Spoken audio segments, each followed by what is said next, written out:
da poligamia, um homem casado com várias ou tendo várias mulheres, né? Quais outros fatores que vocês acham que contribuíram para que essa família se tornasse esse problema ou esse desastre tão grande aí? Vocês acham que tem mais alguma coisa que influenciou na vida da família? Eu acredito que no começo a intenção de Jacó não era ter a poligamia. Eu acho que a intenção dele era ter uma esposa e viver feliz com ela. O ponto, apesar da família dele ter uma herança, já carregar uma herança que não era diferente disso. Uhum. Mas quando ele casou com Lia, sendo que a intenção dele era casar com a irmã mais nova dela, aí já começou o problema, porque depois ele casou com a Raquel e o amor dele, ele continuava demonstrando com dele, a preferência dele era a Raquel. E até por isso que ela não conseguia gerar nenhum filho para ele. E já a Lia conseguia. Então a Raquel, eu acredito que no desespero, ela ficou tão desesperada que até perdeu a confiança em Deus. E deu a sua serva para ter alguma relação com ele. E daí começou um caos, uma disputa. Eu acho que essa disputa que atrapalhou eles. Uma querendo dar mais filho que a outra, para se sentir mais valorizada. Para se sentir mais amada. Para se sentir mais amada, que era o papel da mulher naquela época, era exatamente esse. Eu acho que ela se sentiu importante na família, com o marido, quando elas podiam conceber filhos, que era esse o privilégio delas. E quando ela viu que ela não conseguia dar filhos para o esposo, ela desesperou de tal forma que não vai ser minha serva, que os filhos vão ser meu. E ficou essa rivalidade, uma querendo ser melhor que a outra, uma querendo dar mais filho que a outra, ter um papel melhor que a outra. Eu acho que isso que atrapalhou um pouquinho a família. O ponto que eu acho que ela tocou e que você perguntou é sobre as preferências, né? Já começou errado também a questão de preferência. Filho ser preferido mais do que o outro, não pode, também não né? pode, está errado também. Isso acaba gerando nos outros se sentindo inferiores, e aí começa a despontar um monte de sentimentos ruins que, se não forem trabalhados, vão gerar problemas ainda maiores para o resto da vida. Consequências para toda a família, né? E aí nesse contexto a gente tem agora José, filho preferido, temos mais os outros irmãos que eram filhos que não sei se deixados meio de lado, e vamos entrar nesse assunto agora, vamos começar a entender como que era esse relacionamento entre José e os seus irmãos, mas isso só no próximo bloco. Você fica ligado aqui no Código Aberto, a gente vai para um rápido intervalo e o Código Aberto volta já.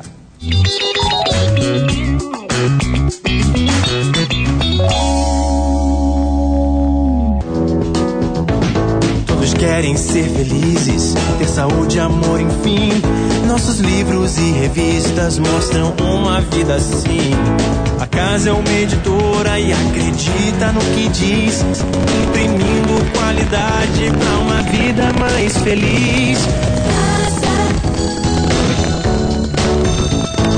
Casa. Imprimindo qualidade de vida.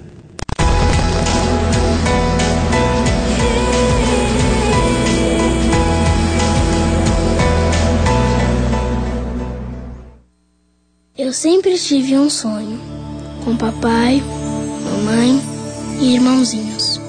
Mas um dia, esse sonho foi arrancado de mim, como se arrancam páginas de um caderno.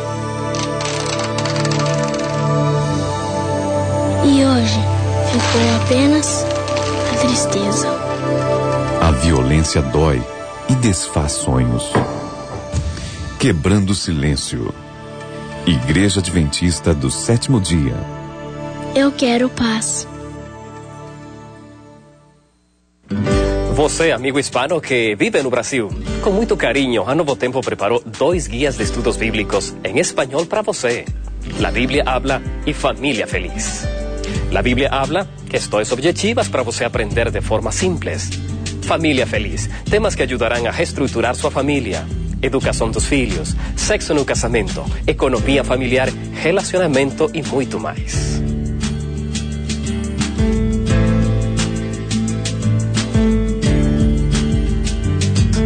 Peça já o seu, totalmente grátis. escoelabíblica@nuevotiempo.org.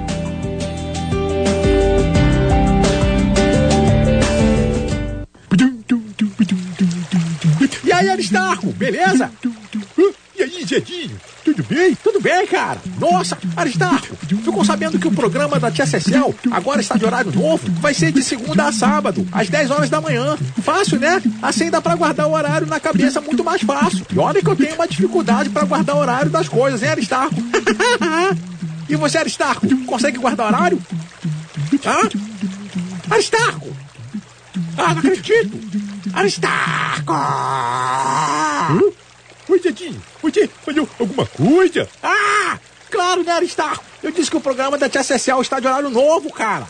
Vai ser de segunda a sábado às 10 horas da manhã, você não viu? Nossa, de segunda a sábado às 10 horas da manhã? É, Aristarco, de segunda a sábado às 10 horas da manhã. Ah, tá. Então tá bom, né? Ah, Aristarco.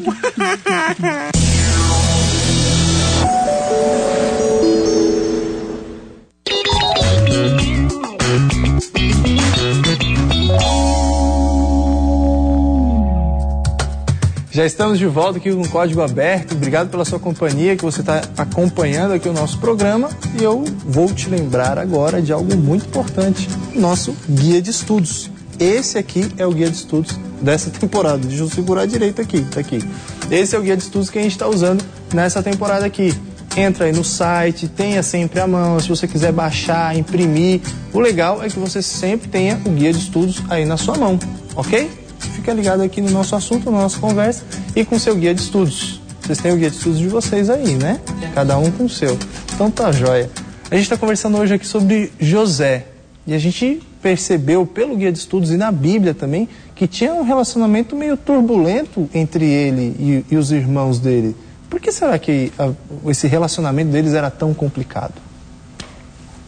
Eu acho que o fato de José ser o filho preferido já automaticamente gerou nos irmãos um certo ciúme, aquele sentimento que começa pequenininho e que você pode não controlar, e aquilo vai crescendo e tomando proporções perigosas até, né? Ele, lendo o guia, eu percebi também, ele era um rapaz muito bonito. E a beleza dele refletia a beleza interior. Então ele era aquele jovem que os irmãos admiravam, a família admirava, porque ele era um rapaz bonito e era interiormente bonito também. Então isso gerava um pouquinho de conflito com os irmãos dele, que às vezes, não nem pela beleza, mas às vezes eles admiravam e ficavam com ciúme ao mesmo tempo, se negavam a aceitar isso tudo, entendeu? Quando o pai demonstrava a preferência dele. Porque o que o filho, que José estudava, se assemelhava, acreditava em Deus, se assemelhava muito com o que o pai acreditava. Uhum. Então eles tinham essa ligação porque eles seguiam as mesmas doutrinas, estudavam as escrituras. Tinha um ponto também assim que eu penso, que José, ele contava tudo o que acontecia ali com os irmãos pro pai, né? Eu acho que isso não era legal da parte dele. Porque ele sabia que ele era preferido do pai. Ele sabia. Mas ele contava tudo que acontecia pro pai. Eu acho que era um José assim meio fofoqueirinho. Eu acho que de certa forma ele até tentou falar alguma coisa pros irmãos. Porque ele estava convivendo. Ele percebia que os irmãos estavam fazendo alguma coisa que não era da vontade de Deus. Eu acho que ele tentava dar uns toques. Falava, não faz isso. E o fato de José ter um caráter tão bom, um caráter tão puro, acabava aquilo incomodando a atitude dos irmãos em tomarem decisões erradas. Eu acho que aquilo incomodava ele e ele se sentia impulsionado a falar, a tentar fazer alguma coisa para ajeitar as coisas, né? Vamos tentar equilibrar aqui essa ideia, né? Será que José ele era esse cara fofoqueiro ou ele era um cara preocupado com as coisas da família, ou preocupado com a fidelidade que os irmãos não vinham tendo com os negócios do pai, né? Quando eu estava olhando, eu também tive essa primeira sensação, Alex, de que ele era meio que um leve trás, assim, um dedo duro, né? Mas eu tenho a sensação que ele realmente chegava antes dos irmãos para falar. Ele sabia que ele era o filho preferido, né? Óbvio que ele sabia que ele tinha esse tratamento especial. Eu acho que ele alimentava muito a ira dos irmãos, a inveja. Contava pro pai, contava os sonhos dele pros irmãos. Não, vocês vão prostrar diante de mim, né? Pô, isso não é legal, assim. Não nessa questão de querer preservar os irmãos, não. Acho que ele contava assim... para dar uma instigada nos irmãos. Contando, acho que vantagem, ó. Vocês vão prostrar diante de mim, hein? Cuidado, hein? Porque se José... Dá essa impressão, se né? Se José também não tivesse esse defeito, o nome dele não ia ser José, ia ser Jesus, né? Porque ele é um cara tão incrível. Ele realmente devia... Lógico que ele tinha suas falhas de caráter aqui e tal. Eu tô dando uma de advogado, José, porque eu aprecio demais esse cara, né? O que ele fez, as atitudes que ele tomava. Mas claro que ele tinha umas atitudes assim que acho que não agradavam os irmãos. Vamos tentar aqui, não sei se a gente vai conseguir. De quem que era a culpa, então? A culpa era de José? A culpa era dos irmãos? Ou a culpa era dos pais? Será que a gente consegue fazer isso? Tudo um conjunto, difícil, eu né? acho. Eu acho que é meio que um pouco de cada um, né? Conjunto, né? Eu acho que ele se incomodava muito, porque ele estava mais no convívio com os irmãos dele do que o pai estava no convívio com os irmãos. Que já era uma pessoa, já estava ficando mais de idade, tinha que estar administrando as esposas, a família e todos os negócios da família. Então era ele quem testemunhava mais o comportamento dos irmãos. Era ele quem percebia, porque ele tinha uma irmã também.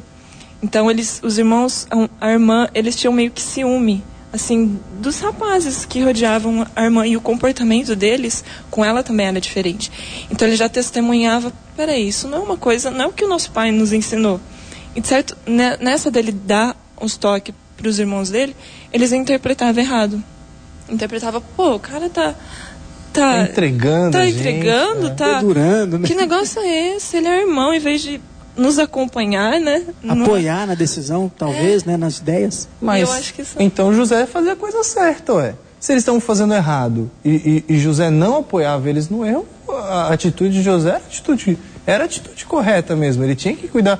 Se ele teve esse cuidado de chegar nos irmãos, cara, não faz isso, acho que tá errado, não é pra fazer desse jeito. Eu acho né? que ele prezava pela coisa certa. Então, o caráter dele acabava sendo exposto no sentido de querer fazer tudo direitinho e falar com os irmãos para que tudo fosse da maneira como deveria ser. Eu tô sentindo que a gente vai ficar falando aqui até a lição 13 aqui dessa temporada, não vai, né?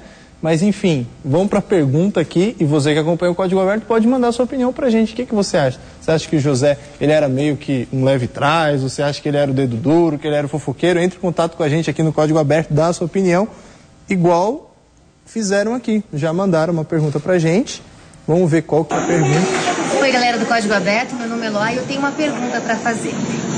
Quem se lembra da história de José sabe que as ações dos irmãos de José foram assim, totalmente malucas. E é normal que a gente perca um pouco a noção do controle às vezes. Mas a minha pergunta é, como nós podemos fazer para que nossas ações possam estar sob controle e principalmente seguir a vontade de Deus? É isso aí. Obrigado pela pergunta aqui. Quem que mandou a pergunta pra gente aqui? Eloá. A Eloá mandou sua pergunta pra gente, participando no Código Aberto. Como que a gente faz então para conseguir... É que a pergunta dela está um pouco na frente, a gente não chegou ainda, né, nesse tópico aí. Mas como que a gente pode fazer para conseguir controlar as nossas emoções, ou deixar as nossas emoções no controle de Deus, para a gente não tomar assim nenhuma atitude errada, as decisões erradas, né? Eu acho que... Foi isso que ela perguntou, né? Foi mais ou menos isso. Eu acho que quando a gente se afasta de Deus, automaticamente nossos impulsos negativos acabam vindo à tona. Então, quanto mais longe a gente está de Deus, mais difícil fica para ouvir a voz de Deus e ouvir aquela vozinha que te fala, olha, não vai por esse caminho, não toma essa atitude. E quando a gente se distancia, aquele impulso que de repente era pequenininho, automaticamente vai crescendo, até um ponto que o pecado cega a gente toma atitudes completamente inesperadas, que até fogem do nosso controle. Tá certo. Então, o segredo, a resposta que a gente pode dar para ela é a comunhão, né? Você tem que ficar cada vez mais próximo de Deus, para deixar com que Ele, o Espírito Santo, controle as nossas atitudes. E como que a gente consegue comunhão, né? Estudo da Bíblia, oração, né? Louvor, indo à igreja, tendo comunhão com Deus, nesse sentido. Se você tem essa comunhão, Deus ele manda, através do Espírito Santo, impressões na mente, para que a gente possa ter um controle das emoções. Tá certo. Vocês... Bom, vamos ler aqui o texto da Bíblia. Primeiro, Gênesis 37. Está dentro do contexto aqui da pergunta da Eloá, do nosso assunto também. E depois a gente vai voltar a falar um pouquinho mais aí sobre controlar as emoções, como que a gente pode fazer para controlar as nossas emoções. É o livro de Gênesis, capítulo 37, o verso 8. Quem que pode ir? Já encontrou? Se alguém já encontrou?